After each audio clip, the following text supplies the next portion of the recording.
The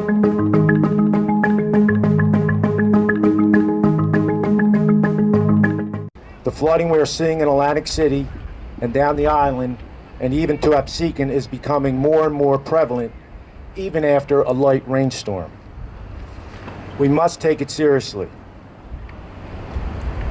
That's why we're here today. The Resiliency Institute that we built out of already successful coastal coalition will aim to study and educate coastal communities on flooding and what we need to do in order to ensure that coastlines and protect the economic engine that we have here in Atlantic City. Like Vince and I, we are very proud to be here today with this announcement. After many long months of meetings, it is great to finally be here making this announcement that we are committed to educating coastal communities on the importance of resilience infrastructure and its investment. Over the years, Assemblyman Mazzeo and myself have talked with Tom Quirk, with Coastal Coalition, and with Dr. Thomas about the real reality of flooding in our region. We know that kicking the can down the road on coastal flooding will only lead to worse long-term catastrophic infrastructure issues that will be costly, if at all fixable. Now is the time to educate our coastal communities on resilience infrastructure and ensure that we are taking the right steps to ensure that our beautiful beach towns and the economic business from them still exist with future generations. Coastal Coalition started just over 8 years ago in the aftermath of Superstorm Sandy, when I see a lot of friends and friendly faces here. There was a lot of fear after Sandy.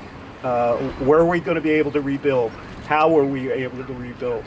A lot of questions. So what happened is a group of municipalities in Atlantic County and Cape May started to meet. And most of these folks had never met before. And what we found very quickly is that when it comes to flooding on the Jersey Shore, what happens in Cape May happens in Atlantic City. What happens in Brigantine happens in Sea Isle City. So we said, let's use Atlantic City as a laboratory. Let's use it and say, this is what happens in Atlantic City. This is how we can combat flooding. We are up against an undefeated foe. Mother Nature never loses. But we have the advantage of knowing where she's going to attack. She's going to attack us on the Jersey Shore, and we know how she's going to do it. Mother Nature basically has 3 weapons that she uses: coastal storms, thunder cloudburst, and nuisance flooding. Well, if we know what's going to happen, we just don't know when, but we can start to figure out ways to mitigate the damage. We can protect our families, and we can protect our homes. We are going to work tirelessly to come up with common sense solutions, not pie in the sky dreams, but real things that we can make happen immediately, now. I'm an anthropologist, and I can tell you that development things like resiliency are littered with big money programs that fail because the people don't buy into them. And as an anthropologist, I spent my entire adult life working with scientists and local communities to explain difficult problems and craft solutions.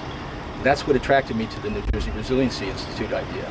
This is my home, and it's a wonderful opportunity to work with people whose lives I value to create solutions that will enable them to live more resilient lives.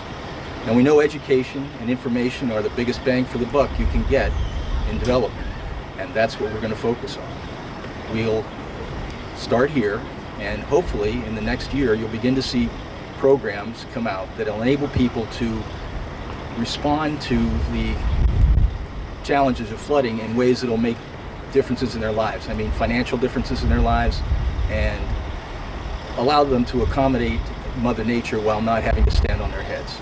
So once again, I'd like to thank the Assemblyman and Governor and anyone who's had the opportunity for their foresight in realizing that, unlike one of the big ticket items with flashy price tags, this kind of investment in people and leveraging citizen power to make their communities more resilient is where it's at.